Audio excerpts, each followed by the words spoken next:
होरी बिगड़ा और क्रोध अब रस्सियां तोड़ा रहा था। तो आज मार खाने पर लगी हुई है। धनिया ने नकली विनय का नाटक करने का कहा। क्या करूं, तुम दुलार ही इतना करते हो, कुछ कर ही नहीं सकती। तो मेरा सर ही फट गया है। तू घर में रहने देगी कि नहीं? तुम्हारा घर मालिक तुम, मैं भला कौन होती हूँ तुम्हें घर से निकालने वाली। होरी आज धनिया की किसी तरह पेश नहीं हो सकता था। उसकी अक्ल जैसे कुंद हो गई थी। इन व्यंग्य बाड़ों को रोकने के लिए उसके पास कोई ढाल नहीं थी। धीरे से कुदाल रख दी और गमछा लेकर नहाने चला गया। लौटा कोई आधे घंटे में, मगर गोबर अभी तक न आया था। अकेले कैसे भोजन करे? लौंडा वहां जाकर सो रहा। भोला की वह मदमाती छोकरी है ना झुनिया, उसके हाथ हंसी दिल लगी कर रहा होगा। कल भी तो उसके पीछे लगा हुआ था। नहीं गाय दी तो लौट क्यों नहीं गया? आज वहां ढही गया। धनिया ने कहा, अब खड़े क्या हो, गोबर सांझ को आएगा। होरी ने कुछ और न कहा। फिर धनिया कुछ न कुछ कह बैठे। भोजन करके नीम की छाह में लेट रहा। रूपा रोती हुई आए, नंगे बदन एक लंगोटी लचाए, झबरे बाल इधर उधर बिखरे हुए होरी की छाती पर लौट गई। उसकी बड़ी बहन सोना कहती है, गाय आएगी तो उसका गोबर मैं पाथूंगी। रूपा यह नहीं बर्दाश्त कर सकी। सोना ऐसी कहाँ की बड़ी रानी है कि सारा गोबर आप पात डालें? रूपा उससे किस बात में कम है?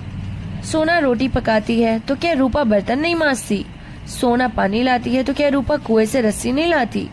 सोना तो कलसा भरकर इटलाती चलती है, रस्सी समेटकर रूपा ही लाती है। गोबर दोनों सबके साथ पाते हैं। सोना खेत कोड़ने जाते तो रूपा बकरी चराने नहीं जाती। फिर सोना क्यों अकेली गोबर पाथेगी? यह अन्याय रूपा कैसे सहे? होरी ने उसके भोलेपन पर मुक्त होकर कहा, नहीं, गाय का गोबर तू पाथना, सोना गाय के पास जाएगी तो भगा देना। रूपा ने पिता के गले में हाथ डालकर कहा, दूध मैं ही दूंगी। हाँ हाँ, तू ना धोए तो और कौन धोएगा? वे मेरी गाय है। हाँ हाँ, 16 आने तेरी है।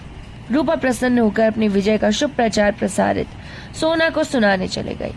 गाय मेरी होगी, उसका दूध मैं दूंगी, उसका गोबर मैं पाथूंगी, तुझे कुछ ना मिलेगा। सोना उम्र से किशोरी, देह के गठन में युवती और बुद्धि से बालिका थी। जैसे उसका यौवन उसे आगे खींचता था, बालपन पीछे। कुछ बातों में इतनी चतुर कि ग्रेजुएट युवतियों को पढ़ाए, पर कुछ बातों में इतनी अल्हड़ की शिशुओं से भी पीछे। लंबा रूखा किंतु प्रसन्न मुख, थोड़े नीचे में खिंची हुई आंखों में एक प्रकार की तृप्ति, न केशो मंक तगे, न आंखों में काजल, न देह पर कोई आभूषण। जैसे गृहस्थी के भार ने यौवन को दबाकर बौना कर दिया हो। सर को एक झटका देकर बोली, जा तू गोबर पात, जब तू दूध दहकर रखेगी तो मैं पी जाऊंगी। मैं दूध की हांडी ताले में बंद करके रखूंगी, मैं ताला तोड़कर दूध निकाल लाऊंगी। यह कहती हुई वो बाग की तरफ चल दी। आम गदगद आ गए, हवा के झोंकों के साथ एक आध जमीन पर गिर पड़े थे। लू के मारे चुचके पीले लेकिन बाल वृंद उन्हें टपके समझदार बाग के घेरे रहते थे। रूपा भी बहन के पीछे होली। जो काम सोना करे वो रूपा जरूर करेगी। सोना के विवाह की बातचीत हो रही थी। रूपा के विवाह की चर्चा भी नहीं करता, इसलिए वो स्वयं अपने विवाह के लिए आग्रह करती है। इसका दूल्हा कैसे होगा, क्या क्या लाएगा, उसे कैसे रखेगा, उसे क्या खिलाएगा, क्या पहनाएगा, इसका वह बड़ा विशद वर्णन करती है, जिसे सुनकर कदाचित कोई बालक उसे विवाह करने पर राजी न होता। सांझ हो रही थी। होरी एक अलसाया की रुख ओगोड़ने न जा सका। बैलों को नांद में लगाया, सानी खलीदी और चिलम भरकर पीने लगा। इस फसल में सब कुछ खलिहान में तौल देने पर भी उसे अभी भी 300 का कर्ज था, जिस पर कई 100 रुपए सूद के बढ़ते थे। मंगरू शाह से आज 5 साल हुए बैल के लिए 60 रुपए लिए थे। उनमें 60 दे चुका था, पर वो 60 रुपए जो के त्यों बने हुए थे। दाता दीन पंडित के 30 रुपए लेकर आलू लाए। आलू तो चोर खोद ले गए और उस 30 के बड़े बरसों में ही 100 हो गए। दुलारी विधवा सहुआइन थी, जो गांव में नौल तेल तमाकू की दुकान रखे हुए थी। बंटवारे के समय उसे 40 रुपए लेकर भाइयों को देना पड़ा था। उसके भी लगभग अब 100 रुपए हो गए थे, क्योंकि आने रुपए का ब्याज था। लगान भी अब 25 रुपए बाकी पड़े हुए थे। और दशहरे के दिन शगुन के रुपयों का भी कोई प्रबंध करना था। बासु के रुपए बड़े अच्छे समय पर मिल गए। शगुन की समस्या हल हो जाएगी, लेकिन कौन जाने यहाँ तो एक ढीला भी हाथ ना जाए तो गांव में शोर मच जाता है। लेनदार चारों तरफ से नोचने लगते हैं। ये 5 रुपए तो वो शगुन में दे देगा, चाहे कुछ भी हो जाए। मगर अभी जिंदगी के 2 बड़े बड़े काम सर पर सवार थे, गोबर और सोना का विवाह। बहुत हाथ बांधने पर भी 300 से कम खर्च ना होंगे। ये 300 किसके घर से आएंगे? कितना चाहता है कि किसी का पैसा कर्ज ना ले। किसका आहत किसका आता है उसका पाई पाई चुका देता। ये पैसे किसके घर से आएंगे? ये तीनों इसके घर पर ही आएंगे। कितना चाहता है कि किसी का एक कर्ज न ले, उसकी पाई पाई चुका दे। लेकिन हर तरह का कष्ट उठाने पर गला नहीं छूटता। इसी तरह सूद बढ़ता जाएगा और एक दिन उसका घर द्वार सब नीलाम हो जाएगा। उसके बाल बच्चे निराश्रम होकर भीख मांगते फिरेंगे। होरी जब काम धंधे से छुट्टी पाकर चिलम पीने लगता था तो ये चिंता एक काली दीवार की भांति चारों ओर से घेर लेती थी, जिसमें से निकलने की कोई गली न सूझती थी। अगर संतोष था तो यही कि विपत्ति अकेले उसके सर न थे। प्राय सभी किसानों का यही हाल था। अधिकांश की दशा तो इससे भी बदतर थी। शोभा और हीरा उससे अलग हुए अभी कुल 3 साल हुए थे, मगर दोनों पर 4 सरसों का बोझ लद गया। चिंगुर 2 हल की खेती करता है, उस पर 1000 से कुछ बीसी ही देनी है। जयावन महतो के घर भिखारी भीख भी नहीं पाता, लेकिन कर्जे का कोई ठिकाना नहीं। यहाँ कौन बचा है? सहसा सोना और रूपा दोनों दौड़ी हुई आई और एक साथ बोली, भैया गाय ला रहे हैं। आगे आगे गाय, पीछे पीछे भैया है।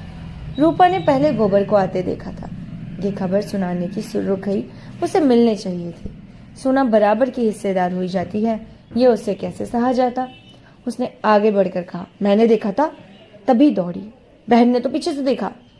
सोना इस दावे को स्वीकार न कर सकी। बोली, तूने भैया को कहाँ पहचाना? तू तो कहती थी कोई गाय भागी जा रही है। मैंने कहा था कि भैया है। दोनों फिर बाग की तरफ दौड़ी, गाय का स्वागत करने के लिए। धनिया और होरी दोनों गाय बांधने का प्रबंध करने लगे। होरी बोला, चलो जल्दी से नांद काट दो। धनिया के मुख पर जवानी चमक उठी थी। बोली, नहीं, पहले थोड़ा सा आटे में गुड़ घोल कर रख दो। बेचारी धूप में चली होगी, प्यासी होगी।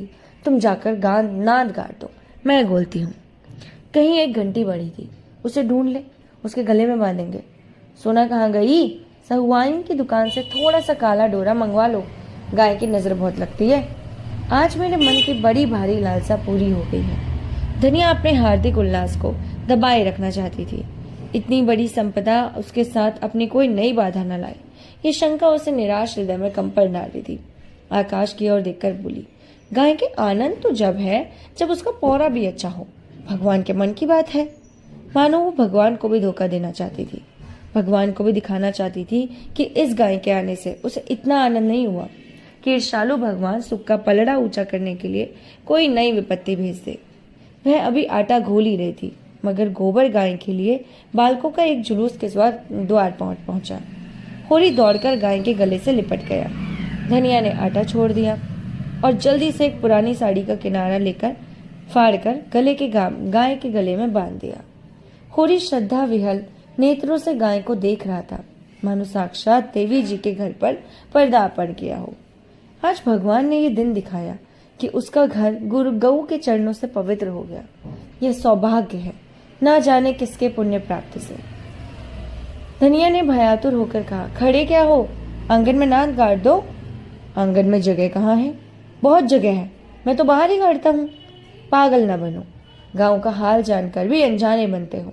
अरे भित्ते भर के आंगन में गाय कहाँ बंधेगी भाई? जो बात नहीं जानते उसमें टांग मत अड़ाया करो। संसार भर की विद्या तुम्ही ने नहीं पढ़ी है। पूरी सचमुच अपने आप में न था। गऊ उसके लिए केवल भक्ति और श्रद्धा की वस्तु नहीं, सजीव संपत्ति भी थी। वह उसे अपने द्वार की शोभा और अपने गांव घर का गौरव बढ़ाना चाहता था। वह चाहता था कि लोग गाय को द्वार पर बंधे देखकर पूछे कि ये किसका घर है, और लोग कहे होरी महतो का। तभी लड़की वालों को भी उसकी विपत्ति से प्रभावित होगा। आंगन में बांधो तो कौन देखेगा? धनिया ने इसके विपरीत सशंक थी। वह गाय को 7 पर्दों में अंदर छिपाकर रखना चाहती थी। अगर गाय 8 पहर कोठरी में रह सकती तो शायद वह उसे बाहर ना निकालने देती, यूं हर बात में होरी की जीत होती थी। वह अपने पक्ष पर अड़ जाता था और धनिया को दबना पड़ता था। लेकिन आज धनिया के सामने होरी की एक न चली। धनिया लड़ने को तैयार हो गई। गोबर, सोना और रूपा, सारा घर होरी के पक्ष में था, पर धनिया ने अकेले सबको परास्त कर दिया। आज उसमें एक विचित्र आत्मविश्वास और होरी में एक विचित्र विनय का उदय हो गया था। मगर तमाशा कैसे रुक सकता था? गाय डोली में बैठकर तो आई न थी। कैसे संभव था कि गांव में इतनी बड़ी बात हो जाए और तमाशा न लगे? जिसने सुना सब काम छोड़कर देखने लगे। ये मामूली देशी गऊ नहीं है। भोला के घर से 80 रुपए में आई है। होरी 80 रुपए क्या देंगे? 50-60 रुपए में लाए होंगे। गांव के इतिहास में 50-60 रुपए की गाय का आना भी अभूतपूर्व बात थी। बैल तो 50 रुपए के भी आए, 100 के भी आए, लेकिन गाय के लिए इतनी बड़ी रकम किसान क्या खा के खर्च करेगा? यह तो ग्वालों का ही रूप है। दर्शकों, आलोचकों का तांता लगा हुआ था। होरी दौड़ दौड़ कर सबका सत्कार कर रहा था। इतना विनम्र, इतना प्रसन्न चित्त वह कभी न था। 70 साल के बूढ़े पंडित दाता दीन लठिया देखते हुए आए और पोंपले मुंह से बोले, कहाँ हो? होरी तनिक भी तुम्हारी गाय देख ले, सुना बड़ी सुंदर है। होरी ने दौड़कर पलायन किया और मन में अभिमान्य उल्लास का आनंद उठता हुआ बड़े सम्मान से पंडित जी के आंगन में ले गया। महाराज ने गऊ को अपनी बड़ी पुरानी अनुभवी आंखों से देखा। सींगे देखी, थन देखा, पुट्ठा देखा। घनी सफेद बाहों के नीचे छुपी हुई आंखों में जबानी की उमंग भरकर बोले, कोई दोष नहीं बेटा, बाल भौरी सब ठीक। भगवान चाहेंगे तो तुम्हारे भाग खुल जाएंगे। ऐसे अच्छे लक्षण हैं, वाह! बस रतीब न कम होने पाए। एक एक बांछा 100-100 का होगा। होरी ने आनंद के सागर में डुबकियां लगाते हुए कहा, सब आपका आशीर्वाद है दादा। दाता दीन ने सुरती की पीक थूकते हुए कहा, मेरा आशीर्वाद नहीं बेटा, भगवान की दया है, सब भगवान की दया है। पैसे नकद दिए? होरी ने बेपर उड़ाई। अपने महाजन के सामने भी अपनी समृद्धि प्रदर्शन का ऐसा अवसर पाकर वो कैसे छोड़े? टके की नई टोपी सर पर रखकर जब वह अकड़ने लगते तो जरा देर के लिए किसी सवारी पर बैठकर जब हम आकाश में उड़ने लगते तो इतनी बड़ी विभूति पाकर क्यों ना उसका दिमाग आसमान पर चढ़े। बोला, भोला ऐसे भलमानस नहीं है महाराज, नगद रिए पूरे चौकस। अपने महाजन के सामने डींग मारकर होरी ने नादानी तो की थी, पर दाता दीन के मुख पर असंतोष का कोई चिन्ह न दिखाई दिया। इस कथन का कितना सत्य है यह उनकी उन बुझी आंखों में छिपा न रह सका, जिनमें ज्योति की जगह अनुभव छिपा बैठा था। प्रसन्न होकर बोले, कोई हर्ज नहीं बेटा, कोई हर्ज नहीं, भगवान सब कल्याण करेंगे। 5 सेर दूध है, इसमें बच्चों के लिए छोड़कर। धनिया ने तुरंत टोका, अरे नहीं महाराज, इतना दूध कहाँ, बुढ़िया तो हो गई है, फिर यहाँ रतीब कहाँ धरा है? दाता दीन ने मर्म भरी आंखों से देखकर उसकी सतर्कता को स्वीकार कर लिया, मानो कह रहे हो, गृहिणी का यही धर्म है, सीटना मर्दों का काम है, उन्हें सीटने दो। फिर रहस्य भरे स्वर में बोले, बाहर ना बांधना, इतना कह देते हैं। धनिया ने पति की ओर विजय आंखों से देखा, मानो कह रही हो, लो अब तो मानोगे। दाता दीन ने बोला, नहीं महाराज, क्या बाहर बांधेंगे, भगवान दे तो इसी आंगन में 3 गायें और बन सकती हैं। सारा गांव गाय देखने आया, नहीं आए तो शोभा और हीरा जो अपने सगे भाई थे। होरी के हृदय में भाइयों के लिए अब भी कोमल स्थान था। वह भी दोनों आकर देख लेते और प्रसन्न हो जाते तो उनकी मनोकामना पूरी हो जाती। सांझ हो गई, दोनों पुर लेकर लौट आए। इसी द्वार से निकले, पर पूछा कुछ नहीं। डोरी ने डरते डरते धनिया से कहा, न शोभा आया न हीरा, सुना न होगा शायद। धनिया बोली, तो यहाँ कौन उन्हें बुलाने जाता है? तू बात तो ना समझती नहीं, लड़ने को तैयार रहती है। भगवान ने जब ये दिन दिखाया है तो हमें सर झुकाकर चलना चाहिए। आदमी को अपने सगों के मुंह में अपनी भलाई बुराई सुनने में जितनी लालसा होती है, बाहर वालों के मुंह से नहीं। फिर अपने भाई लाख बुरे हों तो अपने ही भाई हैं। अपने हिस्से बखरे हुए सभी रहते हैं, पर इससे खून थोड़ी ही बच जाता है। दोनों को बुलाकर दिखा देना चाहिए, नहीं कहेंगे गाय लाए, हमसे कहा तक नहीं। धनिया ने नाक सिकोड़कर कहा, मैंने तुमसे 100 बार 1000 बार कह दिया, मेरे मुंह पर भाइयों का बखान ना किया करो। उनका नाम सुनकर मेरी देह में आग लग जाती है। सारे गांव ने सुना, क्या उन्होंने ना सुना होगा? पर इतनी दूर भी तो नहीं रहते। सारा गांव देखने आया। उन्हीं के पाँव में मेहंदी लगी हुई थी, मगर आए कैसे? जलन हो रही होगी कि इसके घर पर गाय आ गई, छाती फटी जाती होगी। दिया बत्ती का समय आ गया था। धनिया ने जाकर देखा तो बोतल में मिट्टी का तेल न था। बोतल उठाकर तेल लेने चले गई। पैसे होते तो रूपा को भेजती, उधार लाना था। कुछ मुंह देख की कहेगी, कुछ लल्लो चप्पो करेगी तभी तो उधार मिलेगा। होरी ने रूपा को बुलाकर प्यार से गोद में बिठाया और कहा, जरा जाकर देख हीरा काका आए कि नहीं। शोभा काका को भी देखती आना। कहना दादा ने तुम्हें बुलाया है, ना आए हाथ पकड़ कर खींच के लाना। रूपा ठुनक कर बोली, छोटी काकी मुझे डांटती है। काकी के पास क्या करने जाएगी? फिर शोभा बहू तो तुझसे प्यार करती है। शोभा काका मुझे चिढ़ाते हैं, कहते हैं मैं ना कहूंगी। क्या कहता है बता? चिढ़ाते हैं। क्या कहकर चिढ़ाते हैं? कहते हैं तेरे लिए मूस पकड़ रखा है, ले जा भून कर खा ले। होली के अंतस्थल में गुदगुदी हो गई। तू कहती नहीं पहले तुम खा लो, मैं तो खा लूंगी। अम्मा मना करती है, कहती है उन लोगों के घर ना जाया करो। तो अम्मा की बेटी है या दादा की? रूपा ने उसे गले में हाथ डालकर कहा, अम्मा की, और हंसने लगी। तो फिर मेरी गोद से उतर जा, आज मैं तुझे अपनी थाली में ना खिलाऊंगा। घर में एक ही फूल की थाली है, होरी उसी थाली में खाता था। थाली में खाने का गौरव पाने के लिए रूपा होरी के साथ खाती थी। इस गौरव का परित्याग कैसे करे? हुक्म करके बोले, अच्छा तुम्हारी, तो फिर मेरी कहना मानेगी ना, या अम्मा का? तुम्हारा। तो जाकर हीरा और शोभा को खींच ला, और जो अम्मा बिगड़े, अम्मा से कौन कहने जाएगा? रूपा कूदती हुई हीरा के घर चले गई। द्वेष का माया जाल बड़ी बड़ी मछलियों को ही फंसाता है। छोटी मछलियां या तो फंसती ही नहीं या तुरंत निकल जाती हैं। उनके लिए वो घातक जाल क्रीड़ा का वस्तु है, भय का नहीं। भाइयों से होली की बोलचाल बंद थी, पर रूपा दोनों घर में आती जाती थी। बच्चों से क्या बैर? लेकिन रूपा घर से निकली ही थी, धनिया तेल लिए मिल गई। उसने पूछा, सांझ की बेला कहाँ जाती है, चल घर। रूपा माँ को प्रसन्न करने के प्रलोभन को रोक न सकी। धनिया ने डांटा, चल घर, किसी को बुलाने नहीं जाना है। रूपा का हाथ पकड़े हुए वो घर आई। होरी से बोली, मैंने तुमसे 1000 बार कह दिया, मेरे लड़कों को किसी के घर ना भेजा करो। किसी ने कुछ कर करा दिया तो तुम्हें लेकर चाटूंगी। ऐसा ही बड़ा प्रेम है तो अपने आप क्यों नहीं जाते? अभी पेट भरा नहीं, चांद पड़ता है। होरी नींद जमा रहा था, नान जमा रहा था। हाथों में मिट्टी लपेटे हुए अज्ञान का अभिनव करते हुए बोला, किस बात पर बिगड़ी है? अच्छा तो नहीं लगता अंधे कुकर की तरह हवा का भोंका करे। धनिया को कुप्पी में तेल डालना था। इस समय झगड़ा ना बढ़ाना चाहती थी। रूपा भी लड़कों से जा मिली। पहर रात से ज्यादा जा चुकी थी, नाद कर चुकी थी। सानी और खली डाल दी गई थी। गाय मन मारे उदास बैठी थी, जैसे कोई वधू ससुराल आई हो। नाद में मुंह तक न डालती थी।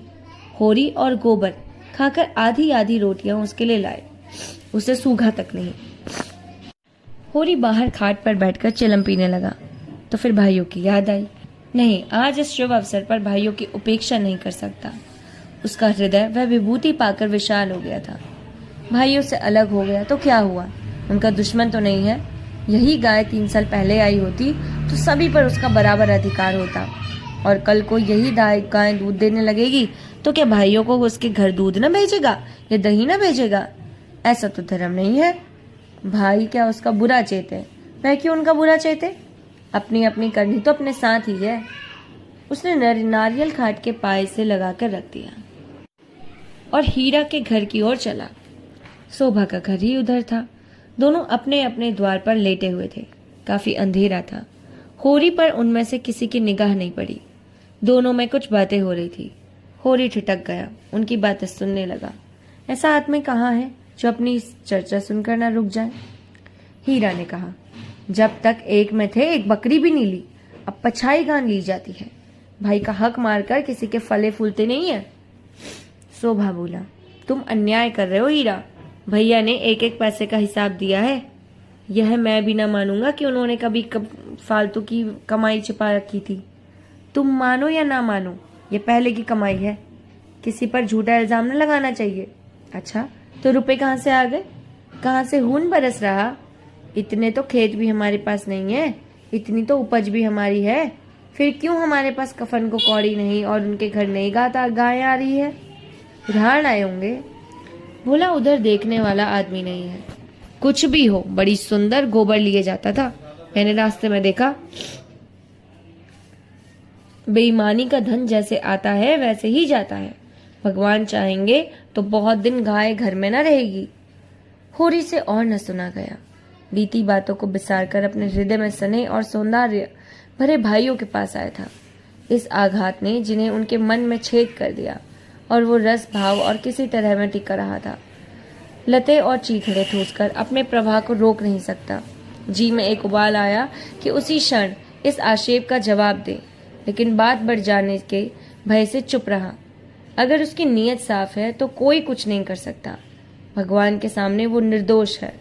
दूसरों की उसे परवाह नहीं। उल्टे पांव लौट आया और वह जला हुआ तंबाकू पीने लगा, लेकिन जैसे वह विष प्रतिक्षण उसकी धमनियां फैलाता जा रहा था। उसे सो जाने का प्रयास किया, पर नींद न आई। बैलों के पास जाकर उसे सहलाने लगा। विष शांत न हुआ। उसने दूसरी चिलम भरी, उसमें कुछ और रस न था। विष ने जैसे चेतना को आक्रांत कर दिया। जैसे नशे में चेतना एकांगी हो जाती है, जैसे फैला हुआ पानी एक दिशा में बहकर वेगवान हो जाता है, वही मनोवृत्ति उसकी रही होगी। उसी उन्माद की दिशा में वो अंदर गया। अभी द्वार खुला हुआ था। आंगन में एक किनारे चटाई पर लेटी हुई धनिया सोना से देह दबा रही थी, और रूपा, जो रोज सांझ होते ही सो जाती थी, आज खड़ी हो गई और उसका मुंह सुला रही थी। होरी ने जाकर गाय को खूंटे से खोल लिया और द्वार की ओर चले गया। इसी वक्त गाय और भोला को घर पहुंचाने का दृढ़ निश्चय कर चुका था। इतना बड़ा कलंक सर पर लेकर वह अब गाय को घर में नहीं रख सकता, किसी भी तरह नहीं। धनिया ने पूछा, कहाँ लिए जा रहे हो रात को? होरी ने एक पग बढ़ाकर कहा, ले जाता हूँ भोला के घर, लौटा दूंगा। धनिया को विस्मय हुआ, उठकर सामने आ गई और बोली, लौटा क्यों दोगे? लौटाने के लिए लाए थे? हाँ, इसे लौटा देने में ही कुशलता है। क्यों, क्या बात है? इतने अरमान से लाए, अब लौटाने जा रहे हो? क्या भोला रुपया मांगता है? नहीं, भोला कब यहाँ आया? तो क्या बात हुई? क्या करेगी पूछकर? धनिया ने लपक कर पघिया के हाथ से छीन ली। उसकी चप्पल बुद्धि से भी जैसे उड़ती हुई चिड़िया पकड़ ली। बोली, तुम भाइयों के डर हो तो जाकर उनके पैर पर गिरो। मैं किसी से नहीं डरती। अगर हमारी बढ़ती देखकर किसी की छाती फटती है तो फट जाए, मुझे परवाह नहीं है। होरी ने विनीत स्वर में कहा, धीरे धीरे बोल महारानी, कोई सुने तो कहे ये सब कैसी रात गए लड़ रहे हैं। मैं अपने कानों से सुना आया हूँ, तुझे क्या जाने। यहाँ चर्चा हो रही है, मैंने अलग होते रुपए दबा लिए थे और भाइयों को धोखा दिया था। अब यही रुपए निकाल रहा हूँ। हीरा कहता होगा, सारा गांव कह रहा है। हीरा को क्यों बदनाम करूं? सारा गांव नहीं कह रहा, अकेला हीरा कह रहा है। मैं अभी जाकर पूछती हूँ ना कि तुम्हारे बाप कितने रुपए छोड़कर मरे थे। दाढ़ीदारों के पीछे हम बर्बाद हो गए, सारी जिंदगी मिट्टी में मिला दी, पाल पोस कर संडा किया, और हम बेईमान हैं। मैं कहे देती हूँ, अगर गाय घर से बाहर निकली तो अनर्थ हो जाएगा। रख लिए हमने रुपए, दबा लिए, बीज खेती दबा लिए। डंके की चोट कहती हूँ, मैंने डंडे भर अशरफिया चुरा ली। हीरा और शोभा और संसार में जो करना हो कर ले, क्यों ना रुपए रख ले। 2-2 संडों का ब्याह नहीं किया, गौना नहीं किया। होरा सटपटा गया। धनिया ने उसके हाथ से पघिया छीन ली और गाय को खूंटे से बांधकर द्वार की ओर चले गए। होरी ने उसे पकड़ना चाहा, पर वो बाहर जा चुकी थी। वही सर थमाकर बैठ गया। बाहर उसे पकड़ने की चेष्टा करके कोई नाटक नहीं देखना चाहता था। धनिया को क्रोध को खूब जानता था। बिगड़ती है तो चंडी बन जाती है, मारो काटो सुनेगी नहीं। लेकिन हीरा भी तो एक गुनहगार है, वो भी गुस्सेवार है। वहीं हाथ चला तो परले ही हो जाए। नहीं, हीरा इतना मूर्ख नहीं है। मैंने कहां से कहां ये आग लगा दी। उसे अपने आप पर क्रोध आने लगा। बात मन में रख लेता तो क्या ये टंटा होता? धनिया खड़ा का कड़कड़ स्वर कान में आया। हीरा की गरज भी सुन पड़ी। फिर पुत्री की पैनी पीक भी कानों में चुभने लगी। सहसा उसे गोबर की याद आई। बाहर लपककर उसकी खाट देखी, गोबर वहां नहीं था। गजब हो गया, गोबर भी वहां पहुंच गया। अब कुशल नहीं, उसका नया खून है, ना जाने क्या कर बैठे। लेकिन होरी वहां कैसे जाए? हीरा कहेगा आप बोलते नहीं जाकर इस डाइन से लड़ने के लिए भेज दिया। कोलाहल प्रतिक्षण। इतनी देर तक वो जब्त किए बैठा रहा, फिर ना रहा गया। धनिया पर क्रोध आया। वो क्यों चिढ़कर चढ़कर लड़ने गई? अपने घर में आदमी ना जाने किसको क्या कहता है, जब तो कोई मुंह पर बात ना कहे। यही समझना चाहिए कि उसने कुछ नहीं कहा। होरी की कृषक प्रकृति झगड़े से भागती थी। चार बातें सुनकर गम खा जाना इससे कहीं अच्छा है कि आपस में तनाजा हो। कहीं मार पीट हो जाए तो थाना पुलिस हो, बंधे बंधे फिरो, सबकी चिचौरी करो, अदालत की धूल फाको, खेती बाड़ी जुल्म में मिल जाए। उसका हीरा पर तो कोई बस न था, मगर धनिया को तो जबरदस्ती खींच ला सकता था। बहुत गालियां दे दी होगी, एक दो दिन रूठी रहेगी, थाना पुलिस की नौबत तो ना आएगी। जाकर हीरा के द्वार पर सबने दूर खोल लिए। थाना पुलिस की नौबत तो ना आएगी। एक सेनापति की भांति मैदान में आने के पहले परिस्थिति को अच्छी तरह समझ लेना चाहिए था। अगर अपनी जीत हो रही है तो बोलने की कोई जरूरत नहीं, हार हो रही है तो तुरंत कूद पड़ेगा। देखा तो वहां 50 आदमी जमा हो गए हैं। पंडित दाता दीन, लाला पटेश्वरी, दोनों ठाकुर जो गांव के घटकर्ता धरता थे, सभी पहुंचे हुए हैं। धनिया का पल्ला हल्का हो रहा था। उसकी उग्रता जनमत को उसके विरुद्ध किए देती थी। वह रणनीति में कुशल न थी। क्रोध में ऐसी जली कुटी सुना रही थी कि लोगों की सहानुभूति उससे दूर होती जा रही थी। वह गरज रही थी, तू हमें देखकर क्यों जलता है? हमें देखकर क्यों तेरी छाती फटती है? पाल पोस कर जवान कर दिया, यह उसका इनाम है। हमने न पाला होता तो आज कहीं भीख मांग रहा होता, रुख की छां भी न मिलती। होरी को शब्द जरूरत से ज्यादा कठोर जान पड़े। भाइयों का पालना पोसना तो उसका धर्म था। उनके हिस्से की जायदाद तो उसके हाथ में थी। कैसे ना पालता पोसता, दुनिया में कहीं मुंह दिखाने लायक न रहता। होरी ने जवाब दिया, हम किसी का कुछ नहीं जानते। तेरे घर में कुत्तों की तरह एक टुकड़ा खाते थे, दिन भर काम करते थे। जाना ही नहीं कि लड़कपन और जवानी कैसी होती है। दिन भर रूखा सूखा गोबर बीना करते थे, उस पर भी तू बिना 10 गाली दिए रोटी न देती थी। तेरी जैसी राशन के हाथों पड़कर जिंदगी तलक हो गई। धनिया और भी तेज हुई, जबान संभाल, नहीं भीज दूंगी। राक्षन होगी तेरी औरत। तू है किस फेर में, मुंडी काटे टुकड़े खोर नमक हराम। दाता दीन ने टोका, इतना कटु वचन क्यों कहती है धनिया? नारी का धर्म है कि गम खाए, वह जो उजड़ा है उसे क्यों मुंह लगती है? लाला पटेश्वरी पटवारी ने उसका समर्थन किया। बात का जवाब बात है, गाली नहीं। तूने लड़कपन में उसे पाला पोसा, लेकिन ये कि भूल जाती है कि उसकी जायदाद तेरे हाथ में थी। धनिया ने समझा, सबके सब मिलकर मुझे नीचा दिखाना चाहते हैं। चौमुख लड़ाई के लिए तैयार हो गई। अच्छा रहने दो लाला, मैं सबको पहचानती हूँ। इस गांव में रहते 20 साल हो गए, एक एक की नस पहचानती हूँ। मैं गाली दे रही हूँ, फूल बरस रहा है क्या? दुलारी सहुआइन के आग पर भी घी डाली। बाकी बड़ी गालगराद औरत है भाई, मर्द के मुंह लगती है। होरी ही जैसा मर्द है जिसका निभाव हो सकता है। दूसरा मर्द होता तो एक दिन न पटती। अगर हीरा इस समय नर्म हो जाता तो उसकी जीत हो जाती, लेकिन ये गालियां सुनकर आपे से बाहर हो गया। औरों को अपने पक्ष में देखकर वह कुछ शेर नहीं हो रहा था। गला फाड़कर बोला, चली जा मेरे द्वार से, नहीं जूतों से बात करूंगा, जोटा पकड़कर उखाड़ लूंगा। गाली देती है डाइन, बेटे का घमंड हो गया है, खून पासा पलट गया है। होरी का खून खौल उठा, बारूद जैसे चिंगारी पड़ गई हो। आकर बोला, अच्छा बस अब चुप हो जाओ हीरा, अब नहीं सुना जाता। मैं इस औरत का क्या कहूँ, जब मेरी पीठ में धल लगती है तो इसी के कारण। ना जाने क्यों इससे चुप नहीं रहा जाता। चारों ओर से हीरा पर बौछार पड़ने लगी। दाता दीन को निर्लज कहा, पटेश्वरी को गुंडा, जिंगुर सिंह को शैतानी उपाधि दी। दुलारी सहुआइन ने कपूत कहा। एक उद्दंड शब्द ने धनिया का पल्ला हल्का कर दिया। दूसरे उग्र शब्द ने हीरा को गच्चे में डाल दिया। उस पर होरी संयत कसर भी कर रहा था। हीरा संभल गया। सारा गांव उसके विरुद्ध हो गया। अब चुप रहने में ही उसकी कुशलता है। क्रोध के नशे में इतना भी होश उसे बाकी था। धनिया का कलेजा दूना हो गया। होरी से बोला, सुन ले कान खोल के, भाइयों के लिए मरते रहते हो। ये भाई हैं, ऐसे भाई का मुंह न देखे। ये मुझे जूते से मारेगा, खिला पिला। होरी ने डांटा। फिर क्यों बकबक करने लगी तू? घर क्यों नहीं जाती? धनिया जमीन पर बैठ गई और आर्त स्वर में बोली, अब तो इसके जूते खा के जाऊंगी। जरा इसकी मर्दूमी देखूं। कहाँ है गोबर? अब किस दिन काम आएगा? तू देख रहा है बेटा, तेरी माँ को जूते मारे जा रहे हैं। यूं विलाप करके उसने अपने क्रोध के साथ होरी के क्रोध को भी क्रियाशील बना डाला। आग को फूक फूक कर उसमें ज्वाला पैदा कर दी। हीरा पराजित सा पीछे हट गया। पुन्नी उसका हाथ पकड़कर घर की ओर खींच रही थी।